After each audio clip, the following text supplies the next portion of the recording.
বাংলা ভাষার উপর আজ ভাষা সন্ত্রাস চলছে। বাংলা ভাষায় যারা কথা বলেন তাদের উপর অত্যাচার হচ্ছে।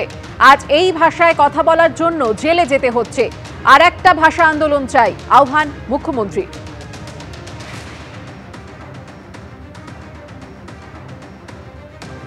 সকলকে সম্মান করে বলছি, বাংলা ভাষার উপরে আজকে ভাষা সন্ত্রাস চলছে এবং বাংলা ভাষায় যারা কথা বলে তাদের উপর খুব অত্যাচার হচ্ছে।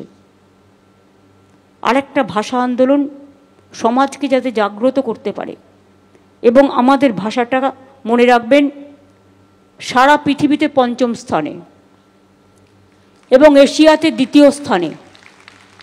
প্রায় ৩০ কোটি লোক বাংলা ভাষায় কথা বলে, আর আজকে বাংলা ভাষায় কথা বললেই তাকে জেলে নিয়ে যাওয়া হবে, এটা আমি মানতে পারছি না। আমি কেন, আপনারা কেউই মানতে পারছেন না। সুতরাং এটা নিয়ে আমাদের প্রোগ্রাম করা উচিত সর্বস্তরে। এটা আমার একার নয়, এটা সবার।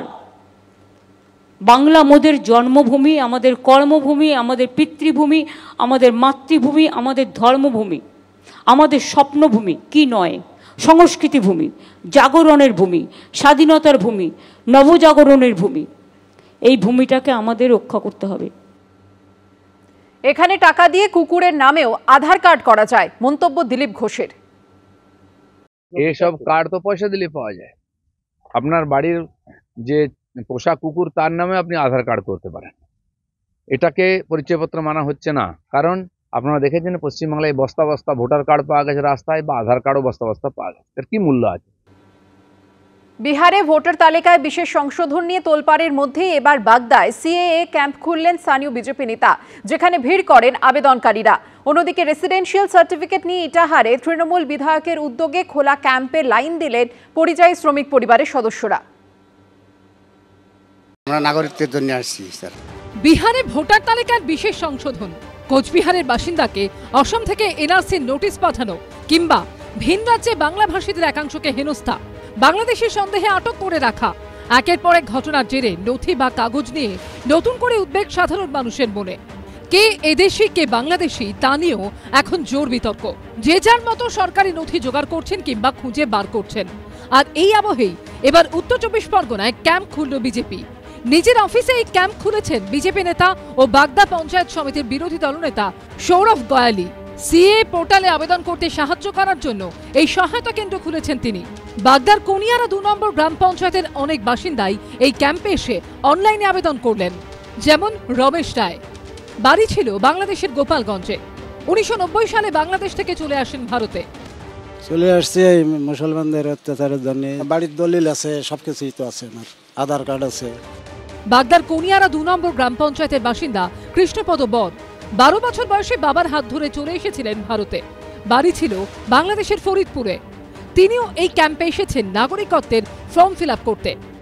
এখানে বইতে আমরা জায়গা কিনে ওখানেই বসবাস করছি। তারপরে ভোটার কার্ড হয়ে গেছে? হ্যাঁ, সব কিছু হয়ে গেছে। ধর্মান্তরিতর কারণে এইখানে এসেছি। আর এইখানে এসে এখন আমরা যাতে ভারত সরকারের নাগরিকত্ব পাই, তার জন্য সিএ এর অনলাইনে অ্যাপ্লিকেশন করতে যাচ্ছি।